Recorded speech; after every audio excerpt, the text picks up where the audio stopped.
Hi guys! Quick review natin on what's in their carts.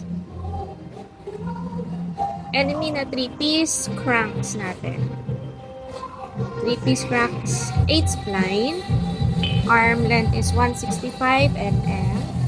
And then itong ating enemy stack integrated headset. Sealed bearing na siya. And forge stem natin na enemy.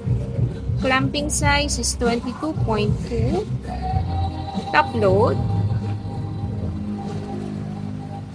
Then, ito ang ating turbine shield na enemy sprocket. 25 feet and compatible with 19 and 22 mm. Also, ito mid-BT natin na enemy 19 mm. Then, itong sakit na kargador. Sakit cargador na backpack.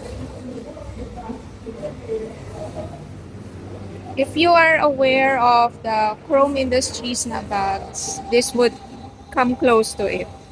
Roll top, very durable and weatherproof. Quality ang construction niya. This is a local brand from Philippines, Sakit. And enemy team natin na pedals. Enemy team pedals, army green. Maraming colors na available nito.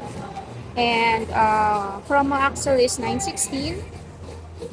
Ito yung pwede nating lagyan o i-pair sa mga pedal straps natin.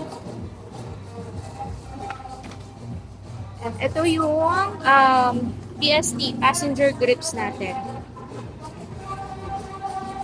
Malambot siya.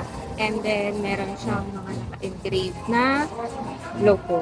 PSD. May kasama na rin siyang bar ends, lunchless, freestyle, mushroom design. And then, put siya na reflectors. Handcrafted by Pucha, so no two are alike. And then, the project na spacers. Set of 3, 5, 10, and 15 mm. Also available in silver.